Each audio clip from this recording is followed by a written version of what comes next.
Tadi ahli singgung sedikit menyebut tadi soal lie detector, tes poligraf.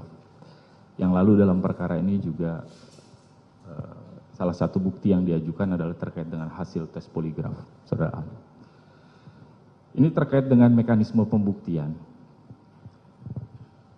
Di dalam melakukan pemeriksaan, saudara ahli, ada peraturan Kapolri nomor 10 tahun 2009 yang menjelaskan mengenai persyaratan pemeriksaan pada saat proses penyidikan termasuk dalam penggunaan poligraf.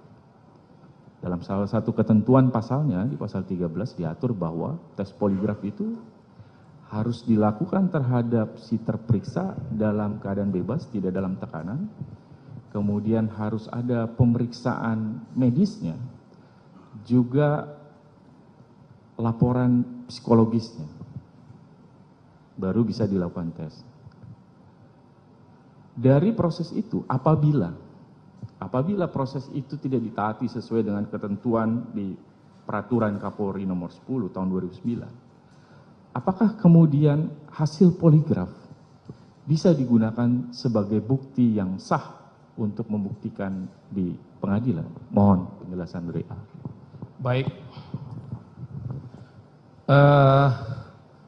Terkait dengan poligraf, saya kira ini sesuatu aspek yang masih perlu diperdebatkan lebih lanjut. Kenapa demikian? Apakah hasil poligraf itu, poligraf itu merupakan barang bukti atau alat bukti dia? Alat bukti dia.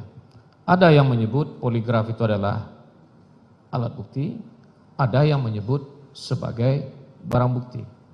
Tapi meskipun demikian, proses penemuan atau proses untuk mendapatkan hasil tes poligraf itu tentu ada aturan yang mengaturnya, yang harus diacu.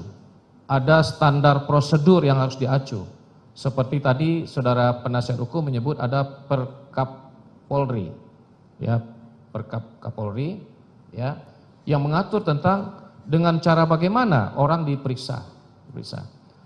Kalau seandainya hasil yang diperoleh itu dengan cara-cara yang bertentangan dengan aturan hukum yang mengaturnya, maka tentu hasilnya itu tidak bisa diterima sebagai bukti. Kenapa demikian? Karena sesuatu yang diperoleh dengan cara-cara yang tidak benar, dengan cara-cara yang melawan hukum, maka itu tidak bisa diposisikan sebagai bukti di dalam perkara tersebut. Saya teringat sebuah teori yang sudah berlangsung atau sudah ditemukan sejak tahun 1920-an kalau saya tidak salah, dalam perkara pidana di Amerika. Saya lupa perkara pidana apa. Teori itu adalah teori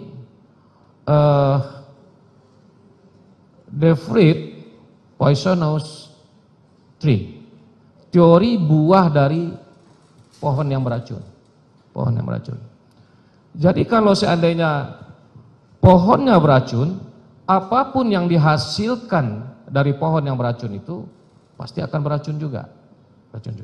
Sehingga dengan demikian, kalau ini kita kaitkan dengan proses penemuan alat bukti, kalau seandainya cara memperoleh alat bukti itu adalah sesuatu yang tidak benar, maka alat bukti itu adalah juga menjadi sesuatu yang tidak benar.